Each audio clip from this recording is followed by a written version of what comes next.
ఈరోజు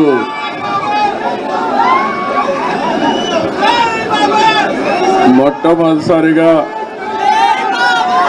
4వసారి ముఖ్యమంత్రిగా ప్రమాణ స్వీకారం చేసిన తర్వాత హైదరాబాద్కు వచ్చాను. ఎన్టీఆర్ ట్రస్ట్ బిల్డింగ్కి వచ్చాను. నా ఆత్మీయులందరినీ ఒకసారి కలిసి అభినందనలు తెలియజేయాలి, కృతజ్ఞతలు తెలియజేయాలి అనే ఉద్దేశం దగ్గరకు వచ్చినప్పుడు మీరు చూపించే అభిమానం చూస్తా ఉంటే నాకెంతో ఆనందం, నాకొక ఉత్సాహాన్ని కూడా మిమ్మల్ని చూస్తా ఉంటే ఇంకా ఎక్కువ చేయాలనే ఉత్సాహం వస్తా ఉంది. వేదిక పైన వేదిక ముందర ఉన్నటువంటి నాకు ప్రాణ సమానమైన తెలుగుదేశం పార్టీ కుటుంబ సభ్యులందరికీ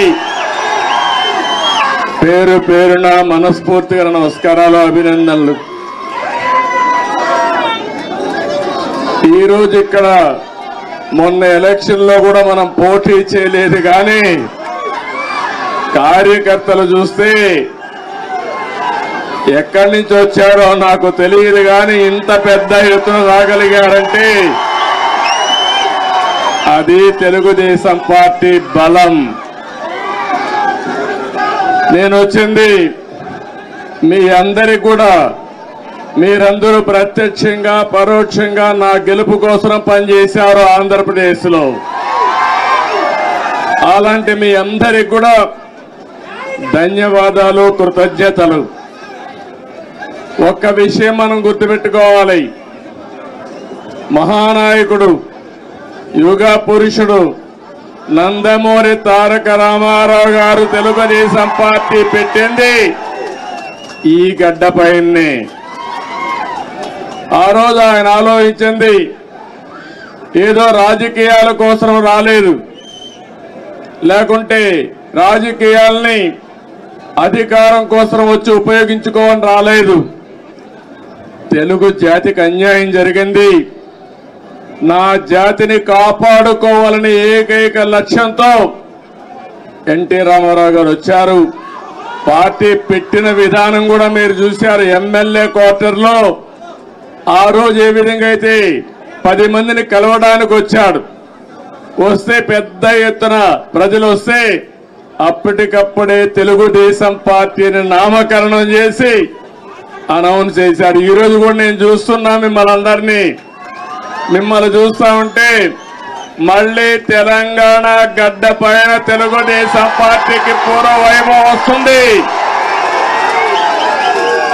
అది స్పష్టంగా కనపడుస్తోంది మీ ఉత్సాహం చూస్తా ఉంటే. ఒక్క విషయం మనందరం కూడా గుర్తుపెట్టుకోవాలి, ఈరోజు 2 రాష్ట్రాలు విభజన జరిగినప్పుడు కూడా నేను ఒకటే ఆలోచించాను, నాకు ఇటు తెలంగాణ అటు ఆంధ్రప్రదేశ్ 2 కళ్ళు లాంటివి. అందుకే ఆ రోజు ఒకే మాట చెప్పాను, నేను ఏ పక్క కూడా సైడ్స్ తీసుకోకుండా 2 ప్రాంతాల ప్రయోజనాల లక్ష్యంగా పనిచేసిన ఏకైక పార్టీ తెలుగుదేశం పార్టీ. తెలుగు జాతి ఐకమత్యంగా ఉండాలని ఆ రోజు ఆలోచించా, ఈ రోజు ఆలోచిస్తున్నా. నా చివరి రక్తపు బొట్టున్నంత వరకు అదే ఆలోచిస్తాను. ఇంకో పక్కన మీరు ఒక విషయం గుర్తుపెట్టుకోవాలి, తెలుగు జాతికి ఒక గౌరవం తెచ్చిన వ్యక్తి ఎన్టీ రామారావు గారు. అంత మునుపు తెలుగు వాళ్ళందరినీ మదరాసి అని పిలుస్తా ఉంటే, కాదు తెలుగు జాతి ఒకటి ఉందని ప్రపంచానికి చాటి చెప్పిన ఏకైక నాయకుడు నందమూరి తారక రామారావు గారు. తెలుగు వారికి ఆత్మ గౌరవాన్ని తెచ్చిన నాయకుడు ఎన్టీ రామారావు. అనేక సమస్యలు తీసుకొచ్చాడు, 1-2 కాదు.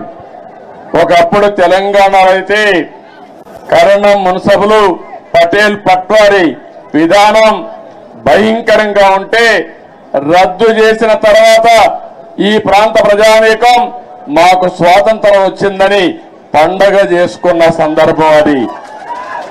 ఈరోజు తెలుగు రాష్ట్రాల్లో బ్రహ్మాండంగా వెనుకబడిన వర్గాల ముందుకు వచ్చారంటే అది ఎన్టీ రామారావు గారు చూపించిన చొరవ, ఆయన తీసుకున్న చర్యలేనని చెప్పి నేను మీకు తెలియజేస్తున్నా.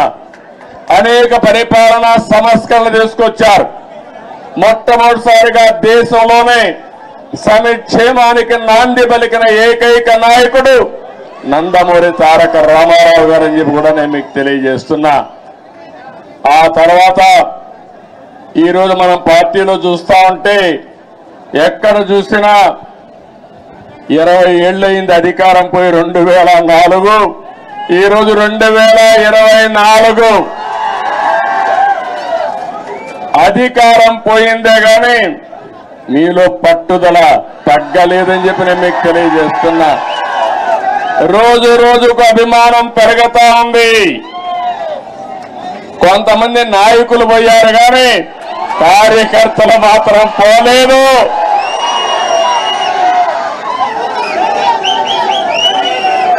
తెలుగు జాతి ఉన్నంత వరకు తెలుగుదేశం పార్టీ జెండా రెపరెపలాడుతుంది. ఇది ఎవ్వరు కూడా తుడిచి పెట్టలేరు. ఏ విధంగా అయితే నందమూరి తారక రామారావు గారు తెలుగు జాతి ఉన్నంత వరకు తెలుగు వారి గుండెల్లో ఉంటారో అదే విధంగా తెలుగు జాతి ఉన్నంత వరకు పసుపు జెండా ఎగరతానే ఉంటుంది. అయితే ఈ సందర్భంగా మనం కొన్ని విషయాలు కూడా మాట్లాడుకోవాల్సిన అవసరం ఉంది. ఈరోజు మనం చూస్తే తెలుగు జాతి కూడా అనేక సంక్షోభాలు ఎదుర్కొంది. నేను కూడా తెలుగుదేశం పార్టీ నాయకులు కార్యకర్తలు కూడా అనేక సంక్షోభాలు ఎదుర్కొన్నాం. కానీ ప్రతి ఒక్క సంక్షోభాన్ని ఒక అవకాశంగా మలుచుకుని తిరుగులేని శక్తిగా తెలుగుదేశం పార్టీ ఎదుగుతూనే వచ్చింది. భవిష్యత్తులో కూడా ముందుకు పోతాదని చెప్పి నేను మీకు తెలియజేస్తున్నా. నన్ను జైల్లో పెట్టారు ఏ కారణం లేకుండా. కానీ ఆ రోజు హైదరాబాద్ లో మీరు చూపించిన చొరవ నా జీవితంలో ఎప్పుడూ మర్చిపోలేను. ఇప్పుడు సెంటర్ లో గాని అదే మాదిరిగా గచ్చిబౌలిలో మీటింగ్ పెడితే రెచ్చిపోయిన ఉత్సాహంతో నాయకులు లేకపోయినా మేమే నాయకులని చెప్పి లక్షల మంది వచ్చారంటే అది నా జీవితంలో ఎప్పుడూ జైల్లో ఉండి చూసి నేను చేసిన పనికి నేను చేసిన అభివృద్ధి గుర్తుపెట్టుకుని నాకు సంఘీభావాన్ని తెలియజేశారంటే ఆ రోజే నేను అనుకున్నా నా జన్మ చరితార్థకమని. ఇక్కడే కాదు ప్రపంచం మొత్తం అన్ని 70-80 దేశాలు, ఆ దేశాల పేర్లు కూడా నాకు తెలియవు కానీ తెలుగువారు అక్కడికి వెళ్లి 53 రోజులు రోడ్డెక్కి నిరసనలు తెలియజేశారు. ఇది మరిచిపోలేని అనుభవం అని చెప్పి నేను మీకు తెలియజేస్తున్నా. ఈ సందర్భంగా మనందరం ఒకటే గుర్తుపెట్టుకోవాలి. ఈరోజు రాష్ట్రంలో తెలుగు జాతి ఎన్టీ రామారావు గారిని ఎప్పుడూ మరిచిపోలేరు. అదే సమయంలో ఈ దేశానికి ఒక దిశ చూపించిన వ్యక్తి పివి నరసింహారావు గారు అని చెప్పి కూడా నేను మీకు తెలియజేస్తున్నా. ఆర్థిక సంస్కరణలు 1991లో పివి నరసింహారావు గారు మొట్టమొదటిసారిగా అమలు చేశారు. అప్పటి నుంచి ఈ దేశంలో సంపద సృష్టించడం సులభమైంది. అలాంటి ఇద్దరు నాయకులు ఈ గడ్డ మీద పుట్టడం తెలుగు వారి అదృష్టం అని చెప్పి మరొకసారి తెలియజేస్తున్నా. ఎంతో మంది నాయకులు పోరాడారు, ఎన్నో త్యాగాలు చేశారు. కానీ ఇటీవల కాలంలో ఈ ఇద్దరు నాయకుల యొక్క సమాజం హితం కోసం చేసిన పనులు మనం ఎప్పుడు మర్చిపోలేమని చెప్పి తెలియజేసుకుంటున్నారు. ఇంకో పక్క రాజకీయం అంటే సొంత వ్యాపారాలు చేసుకోవడం కాదు, భావోద్వేగాలు రెచ్చగొట్టడం కాదు, ప్రజల జీవితాల్లో వెలుగు చూపించగలిగింది నిజమైన రాజకీయం అని చెప్పి కూడా నేను మీకు తెలియజేస్తున్నా. మీరు ఒక్కసారి ఆలోచిస్తే తెలుగుదేశం ముందు, తెలుగుదేశం తర్వాత తెలుగు వారి చరిత్ర రాయాలంటే చాలా సులభంగా రాసే అవకాశం ఉంటుంది. ఇప్పుడు హైదరాబాద్ని మీరు చూస్తున్నారు. 95 ముందు ఒక్కసారి మీరు ఆలోచించుకోండి. జూబ్లీ హిల్స్ ఇదే డెడ్ ఎండ్. అప్పుడు ఇప్పుడు చాలా మంది మిత్రులు పత్రికా విలేకరులు వచ్చారు. వీళ్ళందరూ కూడా ఎంతో ఉత్సాహంగా నాకు స్వాగతం పలికారు. ఆ రోజుటి నుంచి ఈ రోజుటి నుంచి ప్రత్యక్ష సాక్షులు రాయడానికి పత్రికా విలేకరులందరూ. ఆ రోజు నేను ఒకటే ఆలోచించాను, తెలుగు వాడికి సత్తా ఉంది, అభివృద్ధి చేసి చూపిస్తామని మొట్టమొదటిసారిగా హైటెక్ సిటీతో ప్రారంభించి నిన్న కూడా ఫ్లైట్ లో వస్తామంటే చూశాను హైటెక్ సిటీని. ఎంత ఆనందం కలిగిందంటే ఒక్క హైటెక్ సిటీతో ప్రారంభించిన అభివృద్ధి ఈరోజు తెలంగాణ, హైదరాబాద్ భారతదేశంలో నెంబర్ 1 అయిందంటే అది తెలుగుదేశం పార్టీ ఆ రోజు చేసిన కృషి, చూపించిన చొరవ. ఏ రాజకీయ నాయకుడికైనా, ఏ పార్టీకైనా దీనికంటే కూడా ఏ తృప్తి ఉండదని చెప్పి నేను మీకు తెలియజేస్తున్నా. ఆ రోజు చాలా మంది అన్నారు ఔటర్ రింగ్ రోడ్డు 8 లేన్ వేస్తానన్నాను. ఇప్పుడు మీరందరూ కూడా మర్చిపోవచ్చు, కొంతమంది గుర్తుండకపోవచ్చు. కానీ నా మనస్సాక్షిగా ఆలోచించినప్పుడు నేను చేసిన పని నా మనసుకు ఆహ్లాదం ఇస్తుంది, ఆనందాన్ని ఇస్తుంది, తృప్తిని ఇస్తుంది అని చెప్పి కూడా నేను మీకు తెలియజేస్తున్నా. ఒక ఎయిర్పోర్ట్ కానీ ఇవన్నీ కూడా ఆ రోజు దూరదృష్టితో ఆలోచించి మనం చేశాం. నాలెడ్జ్ ఎకానమీకి నాంది పలికాం. చాలా మంది నాలెడ్జ్ ఎకానమీ అంటే ఎక్కడన్నారు, దానికి చిరునామాగా హైదరాబాద్ తయారు చేసిన ఘనత, ప్రారంభించిన ఘనత తెలుగుదేశం పార్టీది. అదే సమయంలో ఆ తర్వాత వచ్చిన అన్ని రాజకీయ పార్టీలను అభినందిస్తున్నా. కాంగ్రెస్ పార్టీని ఆ తర్వాత 10 ఏళ్లు ఉన్నారు, 3 ముఖ్యమంత్రులు వచ్చారు, ఎవరు కూడా చెడగొట్టల. తర్వాత టీఆర్ఎస్ వచ్చింది, 10 ఏళ్లు ఉన్నారు, వాళ్ళు కూడా చెడగొట్టల. ఇప్పుడు మళ్ళా కాంగ్రెస్ వచ్చింది, రేవంత్ రెడ్డి గారు ముఖ్యమంత్రి అయ్యారు, మళ్ళా అభివృద్ధిని ముందుకు తీసుకుపోతున్నారు. అందుకే నేను నిన్న కూడా నేను ముఖ్యమంత్రి అవుతానే నేనే లెటర్ రాశాను రేవంత్ రెడ్డి గారికి, గౌరవ ముఖ్యమంత్రి గారికి. 2 రాష్ట్రాల మధ్య కొన్ని సమస్యలు ఉన్నాయి, ఈ సమస్యల్ని పరిష్కారం చేద్దాం, నేను వచ్చి మిమ్మల్ని కలుస్తానని నేనే చొరవ తీసుకున్నాను. దానికి తెలంగాణ ముఖ్యమంత్రి సానుకూలంగా స్పందించారు. అందుకు ఈ సభ ద్వారా కూడా మనస్ఫూర్తిగా ధన్యవాదాలు తెలియజేస్తున్నాను. తెలుగు జాతి ఒకటి, అన్నదమ్ములు విడిపోతాం, విడిపోతే చిన్న చిన్న సమస్యలు వస్తాయి, భావోద్వేగాలు ఉంటాయి. కానీ అది శాశ్వతంగా ఉండకూడదు. ఎప్పుడైనా అన్నదమ్ములు విడిపోయినా బయట వాళ్ళు మన మీదకి వస్తే మన ఇద్దరం ఒకటేనని చెప్పి నిరూపిస్తామనా కాదా అని మిమ్మల్ని అడుగుతున్నా. ఆ ఐకమత్యం ఇక్కడ ఉండాల్సిన అవసరం ఉంది. మన జాతి ఒకటే, తెలుగు జాతి, మనం మాట్లాడే భాష ఒకటే, తెలుగు భాష. భాషను కాపాడుకోవాలి, జాతి ప్రయోజనాలు పరిరక్షించుకోవాలి, 2 రాష్ట్రాలు కూడా బాగుపడాలి, ముందుకెళ్ళాలి. అదే తెలుగుదేశం పార్టీ ధ్యేయం కూడా అవునా కాదా మీరే ఆలోచించుకోవాల్సిన అవసరం ఉంది. ఇంకొక పక్కన మీరు ఒకసారి చూస్తే 2 రాష్ట్రాలు విడిపోయిన తర్వాత, అన్నాదమ్ములు విడిపోయిన తర్వాత ఎవరి కుంపటి వాళ్ళదే. కష్టపడితే సుఖపడతారు, ఎక్కువ సంపాదించుకుంటే ఆనందంగా ఉంటారు. అయితే అదే సమయంలో ఏదైనా కలిసి పనిచేస్తే ఒక న్యూ ఎనర్జీ కూడా వస్తుంది. ఇద్దరు ఐకమత్యంగా ఉంటే ఐకమత్యం చాలా బలాన్ని ఇస్తుంది. ఒకప్పుడు 42 మంది ఎంపీలు ఉండేవాళ్ళు ఆంధ్ర రాష్ట్రంలో. దగ్గర ఒక 18 మందో 16 మందో రాజ్యసభ మెంబర్లు ఉండేవారు. ఇప్పుడు 2 రాష్ట్రాలు విడిపోయిన తర్వాత తగ్గిపోయినాయి. కానీ ఏ సమస్య వచ్చినా నేను ఒకటే చెప్తున్నాను, నాకు ఆంధ్రప్రదేశ్ అని తెలంగాణ కాకుండా 2 రాష్ట్రాల ప్రయోజనాలు, తెలుగు జాతి ప్రయోజనాలు కాపాడడానికి ముందరుంటాను. కొంతమంది ఆలోచిస్తున్నారు గొడవలు పెట్టుకుంటే సమస్యల పరిష్కారం అవుతాయని.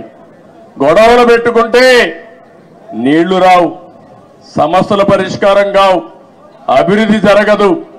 దానివల్ల లాభం కంటే ఎక్కువ నష్టం వస్తుంది. ఆ విధంగా కాకుండా ఎక్కడికక్కడ సానుకూలంగా చర్చల ద్వారా ఏదైనా సమస్యలుంటే పరిష్కారం చేసుకుని ముందుకు పోవడంలో 2 రాష్ట్రాలు కూడా ముందుకు పోవాల్సిన అవసరం ఉంది.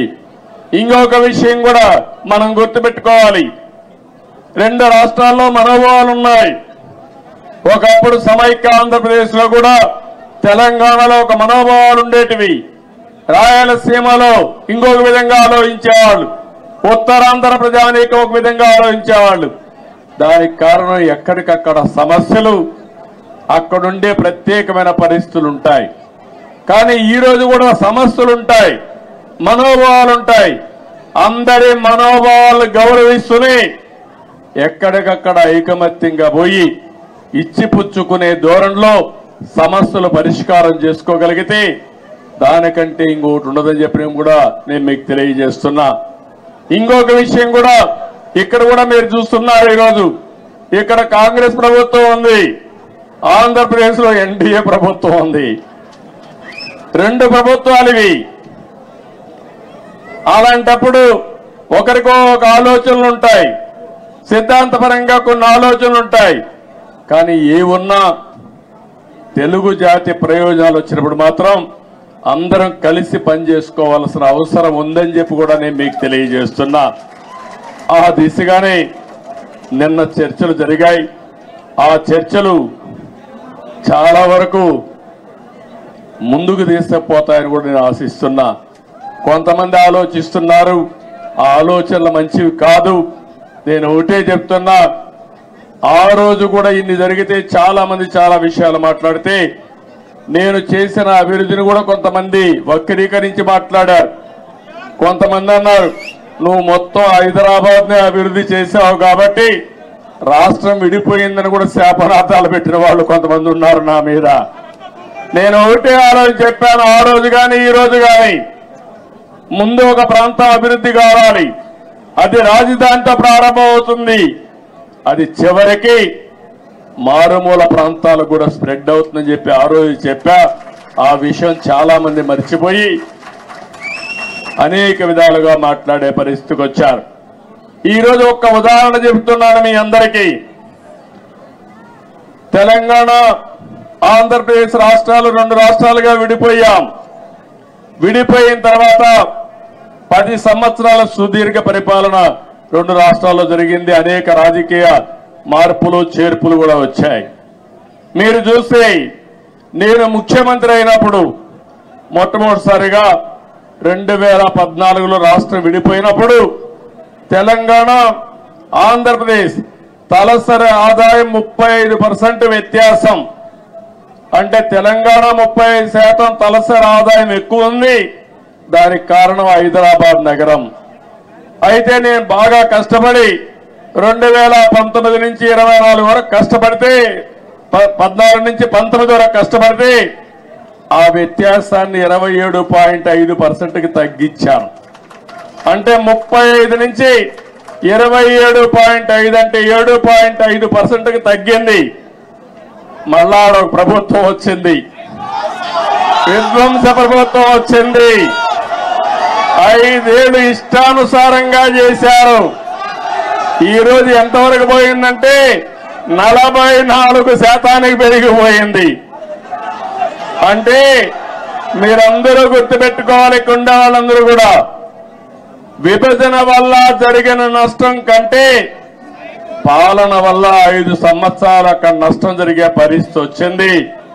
అదే ఈసారి రాకపోయింటే తెలంగాణకు ఆంధ్ర రాష్ట్రానికి 100% వ్యత్యాసం వచ్చేసేది.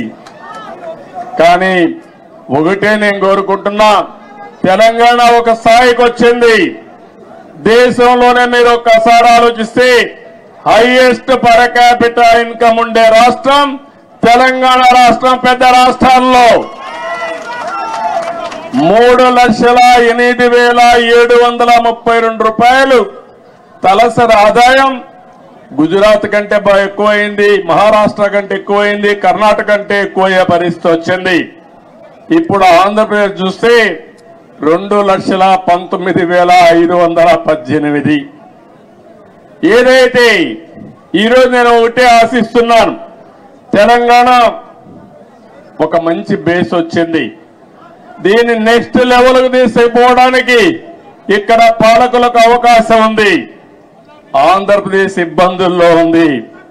కానీ నేను ఒకటే చెప్పాను, ఇబ్బందులు అధిగమించి మళ్లీ ఆంధ్రప్రదేశ్ ను కూడా గట్టెక్కించే బాధ్యత, అభివృద్ధి చేసే బాధ్యత నేను తీసుకుంటానని చెప్పి కూడా నేను మీకు తెలియజేస్తున్నా.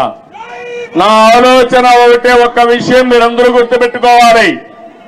నేను పదే పదే చెప్తున్నాను, కొంతమందికి నమ్మకాలు ఉండవు. నేను ఎప్పుడో తయారు చేశాను విజన్ 2020 అని. కొంతమంది అన్నారు ఇది ఎక్కడ విజన్, ఇది 420 అని కూడా మాట్లాడారు. కొంతమంది కంప్యూటర్, నేను సెల్ ఫోన్స్ గురించి మాట్లాడితే సెల్ ఫోన్ తిండి పెడుతుందని కూడా మాట్లాడారు. ఇక్కడే నేను హైదరాబాద్ లో ఖైరతాబాద్ రోడ్లన్నీ వెడల్పు చేశాను. వెడల్పు చేస్తే చేయకూడదని అడ్డం పడ్డారు. ప్రజలు ఒప్పుకున్నా, నాయకులు ఒప్పుకోలేదు ఆ రోజుల్లో. కానీ అవన్నీ నేను పట్టించుకోలేదు, ముందుకెళ్ళాం. ఈరోజు మళ్ళా మీ అందరికీ ఒకటే చెప్తున్నాను, 2047కి భారతదేశం ప్రపంచంలోనే నెంబర్ 1 గా గాని ఉంటుంది. వికసిత్ భారత్. నరేంద్ర మోడీ గారు మాట్లాడుతున్నారు. నేను ఆలోచించేది, ఈ వికసిత్ భారత్ లో నెంబర్ 1 కమ్యూనిటీ ఏదంటే తెలంగాణ, ఆంధ్ర రాష్ట్రంలో ఉండే తెలుగు జాతి ఉండాలి. ప్రపంచంలో భారతీయులు నెంబర్ 1 గా ఉంటారు. అందులో 30-35% తెలుగు వాడు ఉండాలని నేను ఆలోచిస్తున్నా. ఒకప్పుడు చాలా మంది అన్నారు ఎట్ట సాధ్యం అన్నారు. హైటెక్ సిటీ కట్టినప్పుడు కంప్యూటర్ తిండి పెడుతుందని మాట్లాడిన వాళ్ళు ఇప్పుడు వాళ్ళకి తిండి కూడా వాళ్ళ పిల్లలు నేను పెట్టిన ఐటీ ద్వారా సంపాదించిన డబ్బుల ద్వారానే పెడుతున్నారు. అందుకని ఈరోజు నేను మిమ్మల్ని కోరేది, నిన్నే మీరు చూశారు, నేను ఎప్పుడు కూడా తెలుగు వారిని ఒక గ్లోబల్ సిటిజన్స్ గా తయారు చేయాలనుకున్నాను. ఆ రోజు ఇక్కడ హైదరాబాద్ లో పనిచేస్తా ఉంటే, పనిచేసే రోజుల్లో నేను చెప్పేవాడిని, మీరు జాబ్ వర్క్ చేస్తున్నారు, అమెరికాలో డేటా పంపిస్తే డేటా ఎంట్రీ చేయడానికి పరిమితం అవుతున్నారు. ఒక్కొక్కసారి అమెరికాలో వేరే దేశాల్లో ఇంగ్లీష్ మాట్లాడే విధానం మన వాళ్ళకి అర్థమయ్యేది కాదు. మన వాళ్ళు ఇంగ్లీష్ చెప్తే వాళ్ళకి అర్థమయ్యేది కాదు. అప్పుడే బ్రిటన్ నుంచి లెక్చరర్స్ తీసుకొచ్చి ప్రత్యేకమైన ట్రైనింగ్ ఇప్పించి ప్రొనౌన్సియేషన్ ఇవన్నీ నేర్పించారంటే అది నాకున్న పట్టుదల. ఆ రోజుట్లోనే అక్కడి నుంచి ఒక మాట చెప్పాను, మీరు ఉద్యోగం చేస్తున్న, ఇప్పుడు జాబ్ వర్క్ చేస్తున్నారు, అది కాదు ప్రోడక్ట్లు తయారు చేయాలి, ఐటీలు ఆ రోజు చెప్పాను. అప్పుడు ఆ ఆలోచన కొద్దిగా వచ్చారు. ఇంకో పక్క నేను ఒక మాట చెప్పాను, మీరు ఉద్యోగాలు చేయడం కాదు, మీరు ఉద్యోగాలు ఇచ్చే పరిస్థితి రావాలని చెప్పాను. ఈరోజు తెలుగు జాతి ఉద్యోగ కల్పన, ఉద్యోగాలు ఇచ్చే పరిస్థితి ఉంది. ఇక్కడే కాదు, ప్రపంచం మొత్తం కూడా కంపెనీలు పెట్టి ఉద్యోగాలు ఇస్తున్నారు. అందుకని ఆ రోజు నేను చెప్పింది గ్లోబల్ సిటిజన్స్ గా ఉండాలని చెప్పాను. ఈ రోజు చెప్తున్నాను, తెలుగు జాతి గ్లోబల్ లీడర్స్ గా ఉండాలి. అన్ని రంగాల్లో మీరు నెంబర్ 1 గా ఉండాలి. కార్పొరేట్ గవర్నెన్స్ లో అదే మరిగా పబ్లిక్ గవర్నెన్స్ లో కూడా నెంబర్ 1 గా ఉండాలి. నిన్న మీరు చూశారు, మొన్నటి వరకు బ్రిటన్ పరిపాలించినటువంటి వ్యక్తి మన దేశీయుడే సునాయక్ ఉన్నాడు. ఆయన ఇప్పుడు ఆయన ఓడిపోయాడు ఆ పార్టీలో. కానీ 25 మంది పార్లమెంట్ మెంబర్లు భారతీయ సంతతి అంటే ఇండియన్స్ అయ్యారంటే అది ఇండియన్స్ యొక్క శక్తి సామర్థ్యం అని మీ అందరికీ విజ్ఞప్తి చేస్తున్నా. ఇలాంటివన్నీ జరుగుతుంటే నా ఆలోచన ఒకటే, మనమందరికీ తెలివితేటలున్నాయి. ప్రపంచంలో అందరికంటే కూడా ఆమోదయోగ్యమైన వ్యక్తులు భారతీయులు. అందులో అగ్రస్థానంలో ఉండే వ్యక్తులు తెలుగు జాతి. ఇది మనమందరం కూడా, అందుకే నేను చెప్తున్నా, సేవ ఒకప్పుడు 75 సంవత్సరాలకు ముందు బ్రిటిష్ వాళ్ళు వచ్చి మనల వారి పరిపాలించారు. వాణిజ్య కార్యక్రమాలకు వచ్చారు, వ్యాపార నిమిత్తం వచ్చారు, తర్వాత పాలకులుగా మారారు. మనకు అలాంటి ఆలోచనలు లేవు. కానీ ప్రపంచానికి సేవ చేసే అవకాశం భారతీయులకు ఉంది. సర్వీస్ ద్వారా, కంపెనీల్లో పనిచేసే ద్వారా, లేకపోతే రాజకీయాల్లో కూడా ప్రజలకు సేవ చేసే అవకాశం మన వాళ్ళకు ఉంది. దానికి కారణం ఎక్కువ యంగ్స్టర్స్ ఉన్నారు, టెక్నాలజీ బాగా నేర్చుకున్నారు, మంచి నాయకత్వాన్ని ఇస్తున్నారు. ఇవన్నీ కూడా ప్రోత్సహించి 2047కి ప్రపంచంలో 30% అగ్రస్థానంలో తెలుగు జాతి ఉండాలి. దానికోసం నేను పనిచేస్తా. నాకు తెలంగాణ అని, ఆంధ్ర అని కాదు, తెలుగు వారి అభివృద్ధి కోసం నిరంతరం పనిచేస్తారని మరొక్కసారి మీ అందరికీ తెలియజేస్తున్నా. నాకు ఈ జాతి అన్నీ ఇచ్చింది. ఏ నాయకుడికి ఇవ్వని గౌరవం నాకు ఇచ్చింది. 9.5 సంవత్సరాలు ముఖ్యమంత్రి. ఈ యొక్క స్వాతంత్రం వచ్చిన తర్వాత, రాష్ట్రం ఏర్పడిన తర్వాత సమైక్య ఆంధ్రప్రదేశ్ లో కూడా 9.5 సంవత్సరాలు ఎవరూ లేరు. 10 సంవత్సరాల అపోజిషన్ లీడర్ని. నా రికార్డు ఇంకెవరూ బ్రేక్ చేయడానికి కూడా అవకాశం లేదు. ఇది 2 రాష్ట్రాలుగా విడిపోయింది కాబట్టి. అలాంటప్పుడు ఒకటే నేను ఆలోచిస్తున్నా, మళ్ళీ నాకు పునర్జన్మ అంటూ ఉంటే తెలుగు గడ్డపైనే పుట్టాలని భగవంతుని మనస్ఫూర్తిగా కోరుకుంటున్నా. అందుకని నిన్ననే మనం ప్రారంభించాం. ఆ ప్రారంభం రాబోయే రోజుల్లో అధికార కమిటీలు వేసుకున్నాం. అదే మరి 2 రాష్ట్రాల సమస్యల్ని సామరస్యంగా చర్చల ద్వారా పరిష్కారం చేయాలని ముందుకెళ్ళాం. ఇంకా రాబోయే రోజుల్లో అవన్నీ ఒక దారికి తీసుకుపోయి, రాజకీయాలు ఎన్నైనా ఉండొచ్చు కానీ ఆ రాజకీయాలు జాతి ప్రయోజనాలే ముఖ్యంగా మనం పనిచేస్తే ఏ సమస్య ఉండదని చెప్పి కూడా నేను మీకు తెలియజేస్తున్నా. ఈరోజు మీరు ఒక్కసారి చూస్తే నేను తిరగని ప్రాంతం లేదు తెలుగు నేల పైన. ఆదిలాబాద్ మొదలుకొని శ్రీకాకుళం వరకు తెలియని గ్రామం లేదు, తెలియని ప్రజానీకం లేదు. అలాంటి ప్రజలందరినీ చూశాను. ఇప్పుడు కూడా అదే అనిపిస్తుంది నాకు. ఇక్కడికి వచ్చినప్పుడు మీ యొక్క ఎనర్జీ చూసిన తర్వాత, మీ ఉత్సాహం చూసిన తర్వాత, దీనికంటే ఏ నాయకుడైనా ఏమైనా కోరుకుంటామని అడుగుతున్నా. మీరు నాకు అధికారాన్ని ఇచ్చారు. తిరిగి నేను సేవాభావంతో అనేక కార్యక్రమాలు చేశా. అది నా జీవితంలో దానికంటే ఇంకేం కోరుకునేది లేదు.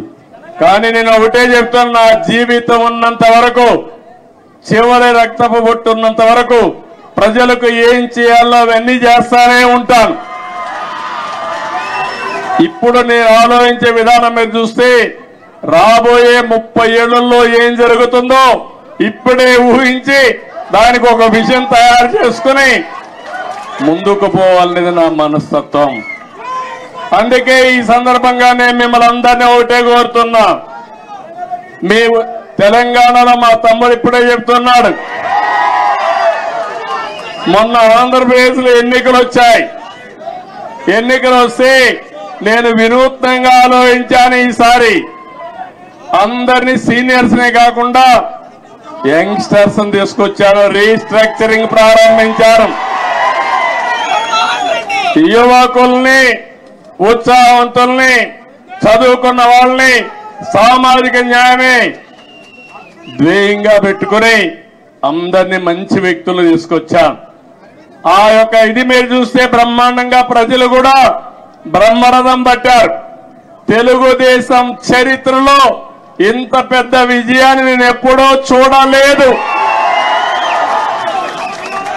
82, 84 ఆగస్టు క్రైసిస్ తర్వాత 85, తర్వాత 94, 99 ఎప్పుడూ చూడలేదు. ఒక సునామీ వచ్చింది. ఆ సునామీకి ఎక్కడికక్కడ అందరూ కూడా కొట్టుకుపోయే పరిస్థితికి వచ్చారు. అది చూసిన తర్వాత మా తమ్ముడు అంటున్నాడు, అంటే ప్రజాస్వామ్యంలో మీరు ఒక్క విషయం గుర్తుపెట్టుకోవాలి, రాజులు లేరు, నియంతలు లేరు. ఎవరైనా విర్ర వీగితే ఎక్కడికి పంపించాలని మీరే పంపిస్తారు. అందుకే నేను ఇప్పుడు కూడా చెప్తున్నా మా మంత్రులకి అందరికీ, అక్కడ విర్ర వేగొద్దండి, భూమి మీద నడవండి, ఆకాశం నడవద్దండి. ప్రజలకు మనం సేవ చేయాలి కానీ మనము ప్రజలకు సేవకులు కానీ పెత్తందారులు కాదు. ఆ విషయం గుర్తుపెట్టుకోమని అందరికీ ఎప్పటికప్పుడు హితబోధ చేస్తున్నా. అందుకే ఒక మాట అన్నాను నేను, CBN 95 2024 కాదు, CBN 95లో ఏ విధంగా పనిచేశాడో అదే విధంగా పనిచేస్తానని నిన్నే చెప్పాను. ఆ రోజుట్లో మీరు నాతో తిరిగిన వాళ్ళు ఇక్కడ ఈ గడ్డ మీద చూసుంటారు. 90 రోజులు తిరిగాను హైదరాబాద్ లో. ఆకస్మిక తనిఖీలు, తెల్లవారుజామున లేచి అందరి తలుపు తట్టి నిద్ర లేపి సమస్యలు తెలుసుకుంటూ పరిష్కారం చేసిన రోజులు అవన్నీ. అలాంటివి చాలా చేశాం. ఆ రోజు చేసిన కార్యక్రమాలే మీరు చూస్తే శ్రమదానం, అదే మరి జన్మభూమి, అదే మారిగా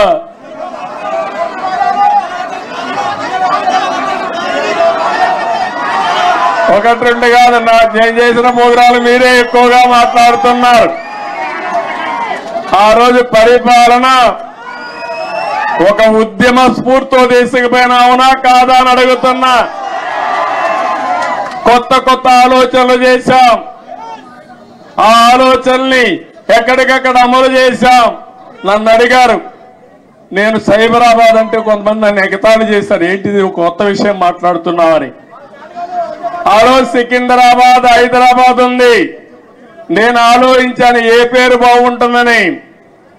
సరైన నేమో ఇన్ఫర్మేషన్ టెక్నాలజీ వచ్చింది, సైబరాబాద్ అని పేరు పెడదామని పెట్టి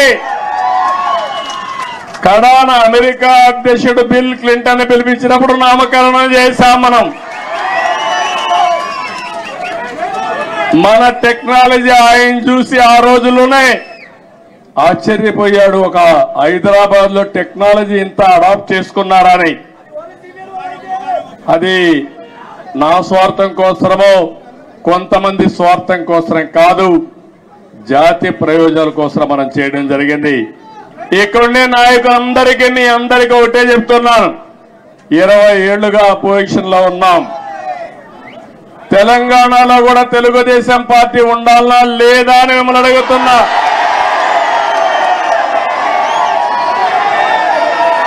తెలుగు వారి ప్రయోజనాల కోసం తెలుగుదేశం పార్టీ ఉండాలనా లేదా అని మిమ్మల్ని అడుగుతున్నా. తెలంగాణ గడ్డ పైన పుట్టిన పార్టీ ఉండాలనా లేదా అని అడుగుతున్నా.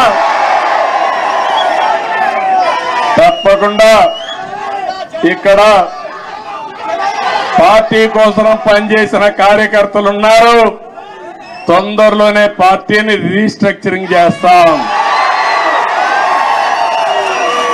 మళ్ళా యువకుల్ని ప్రోత్సహిస్తా, యువ రక్తాన్ని ఎక్కిస్తాం, చదువుకున్న వ్యక్తులందరినీ కూడా తీసుకొస్తాం. నేను ముందే విధంగా అయితే ఆలోచించానో ఇప్పుడు టెక్నాలజీ కూడా వచ్చింది కాబట్టి ఆంధ్రప్రదేశ్ ఒక విధానం, తెలంగాణ ఇంకొక విధానంతో ఆలోచించి ప్రత్యేకమైన శ్రద్ధ పెట్టి ఒక మంచి పార్టీని అభివృద్ధి చేద్దాం. ఇక్కడ తెలుగుదేశం పార్టీకి ఒక ప్రత్యేకత ఉంది. అధికారం ఉన్నా ప్రతిపక్షంలో ఉన్నా ఎప్పుడూ ప్రజాపక్షంలోనే మనం ఉంటాం. ఈరోజు ఎన్టీ రామారావు ఎన్టీఆర్ ట్రస్ట్ బిల్డింగ్ ఇది. మీరు పక్కన చూస్తే బ్లడ్ బ్యాంక్ ఉంది. భువనేశ్వరి గారి నాయకత్వంలో స్కూల్స్ పెట్టాం. ఆ రోజు నేను పెట్టిన తర్వాత, నేను రాజకీయాల్లో యాక్టివ్ అయిన తర్వాత ఆ మేనేజ్మెంట్ ఆవిడ చూస్తా ఉంది. ఇంకో పక్క బసవతారకం క్యాన్సర్ హాస్పిటల్ ఈ రోడ్లోనే ఉంది. అది మన నాయకుడి కళ.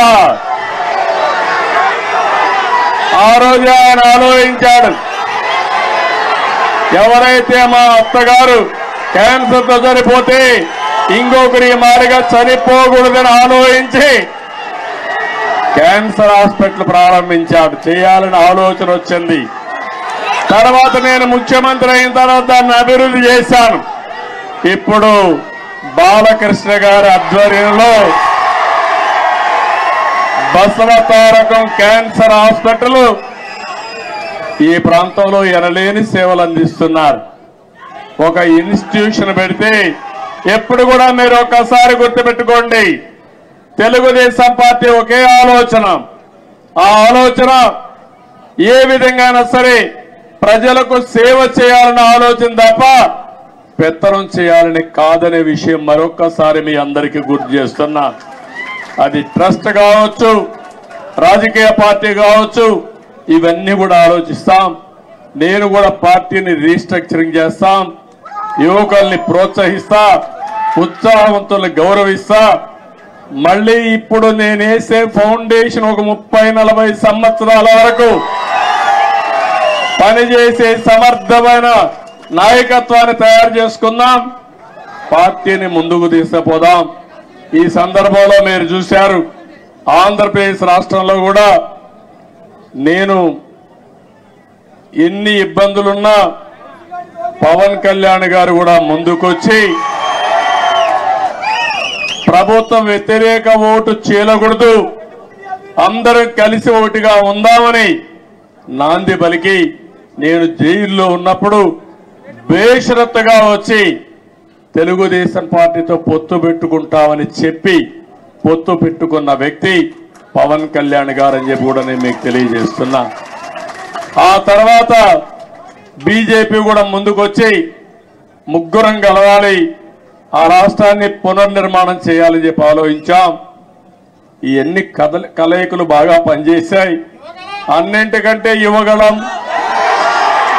బాగా క్లిక్ అయింది. నిజం గెలవాలి కూడా బాగా మహిళల్లోకి వెళ్ళింది. ఒకటి కాదు, అన్ని కార్యక్రమాలు కూడా 1 by 1 బ్రహ్మాండంగా పనిచేశాయి. కడాన నేను ఒక మాట చెప్పాలి, తెలంగాణ నుంచి ఎన్నికల ముందు రోజైతే 60-70 ట్రైన్లు వచ్చాయి. మామూలు కాదు, ఒక్కొక్క ట్రైన్ ఫుల్ గా వచ్చారు. ఏసీ ట్రైన్ లో పట్టరాని విధంగా మనుషులందరి దగ్గర ఒకసారి ఏసీ గాని ఆఫ్ అయిపోతే సఫకేషన్ వస్తే ఏమవుతుందో తెలియదు. అది కూడా పట్టించుకోకుండా ఎట్టి పరిస్థితుల్లో మేము ఓటు వేయాలని ఊరు ఊరు కదిలొచ్చారు. కొంతమంది ఇక్కడ ఈ ప్రాంతం నుంచి పేదవాళ్లు, చిన్న చిన్న పనులు చేసుకునేవాళ్లు, వంట తయారు చేసుకుని క్యారియర్ పట్టుకొని వచ్చి ఓటేసి మళ్ళా తిరిగి వచ్చారంటే ఏ విధంగా వాళ్ళు రుణం తీర్చుకోవాలో నాకైతే అర్థం కావడం లేదు.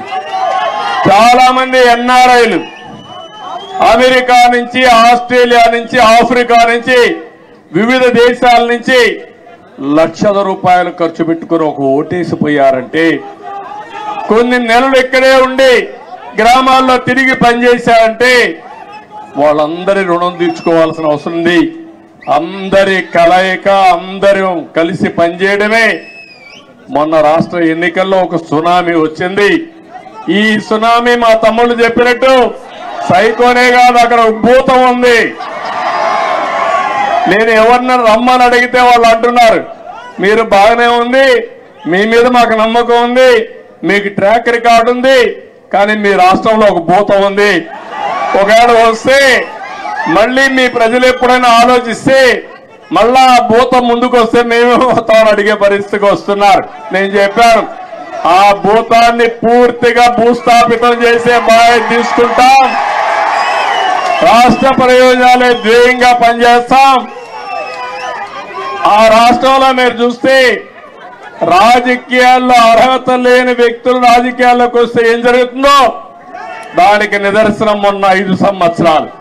ఇప్పుడు నేను నిరూపించాల్సింది రాజకీయాల్లో ఎలాంటి వ్యక్తులు మంచి వాళ్ళు ఉంటే ఏం జరుగుతుందో అది నిరూపించే సమయం వచ్చిందని చెప్పి కూడా నేను మీకు తెలియజేస్తున్నా.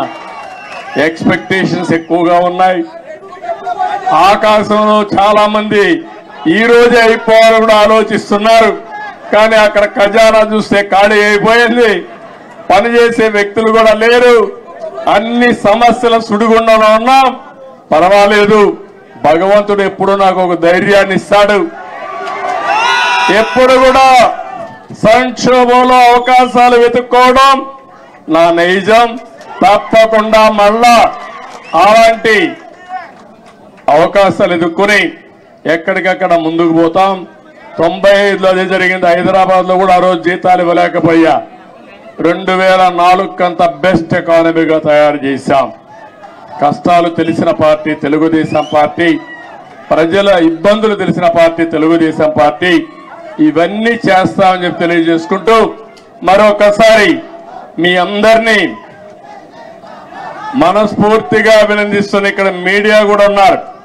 మాకు సీట్లు లేకపోయినా, ఎన్నికల్లో పోటీ చేయకపోయినా, ఎప్పుడొచ్చినా మా పార్టీ విషయాలు కానీ నన్ను కానీ బాగా ప్రొజెక్ట్ చేసిన మీడియాకు కూడా మనస్ఫూర్తిగా ధన్యవాదాలు.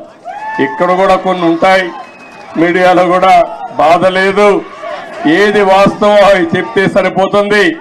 కొంతమంది కావాలని ఇప్పుడు కూడా వక్రీకరించి చేస్తూనే ఉన్నారు. ఏం బాధ లేదు. నేను కూడా ఎంతమంది వక్రీకరించి మాట్లాడినా ప్రజలకు మిమ్మల్ని అందరినీ కూడా స్ట్రైటన్ చేసి మేము జవాబుదారీతనమే కాదు మీడియా కూడా జవాబుదారీతనం తీసుకుడిగా చేయాల్సిన బాధ్యత ఈ ప్రజాస్వామ్యంలో ఉంది. అది కూడా చేద్దామని చెప్పి తెలియజేసుకుంటూ మరొక్కసారి మీ అందరూ ఒక్కొక్కరే కలవాలనుకుంటారు కానీ సమయం లేదు, ఏమనుకోవద్దండి. సమస్యలు కోకొల్లలున్నాయి. ఆ సమస్యలన్నీ పరిష్కారం చేయాల్సిన బాధ్యత నాకుంది. తొందరలో మళ్ళీ వస్తా, పార్టీ ఆఫీసులో టైం ఇస్తా, అందరితో కలుస్తా. ముందు అక్కడ సెట్ చేసి మళ్ళా మీ దగ్గరకు వచ్చి ఎప్పటికప్పుడు మీకు అందుబాటులో కూడా ఉంటానని చెప్పి తెలియజేసుకుంటూ మరొక్కసారి ఈ రోజు మీ ఉత్సాహం చూశాను, అభిమానం చూశాను. నా జీవితంలో ఎప్పుడూ మర్చిపోలేను. ఇవన్నీ ఒక్కొక్క నాయకుడికి ఒక్కొక్క సమయంలో మధుర స్మృతులుగా జ్ఞాపకం ఉంటాయి. నేను ఎవరిని ఈరోజు రమ్మని కూడా పిలవలేదు, కానీ ఈ పార్టీకి ఇక్కడికి వచ్చి 10 మందికి ధన్యవాదాలు తెలియచేయాలనే ఉద్దేశంతో వచ్చా. ఆ సందర్భంగా ఇంత పెద్ద ఎత్తున వచ్చారు. మీ అందరికీ పేరు పేరున మనస్ఫూర్తిగా కూడా శిరస్సు వంచిన నమస్కారాలు తెలియజేసుకుంటూ మీకే కాకుండా తెలంగాణ మారుమూల ప్రాంతాల్లో ఉండే తెలుగుదేశం పార్టీ శ్రేయోభిలాషులందరికీ మనస్ఫూర్తిగా అభినందనలు, ధన్యవాదాలు తెలియజేసుకుంటూ అందరికీ నమస్కారాలు. జై హింద్, జై తెలుగుదేశం, జై తెలంగాణ.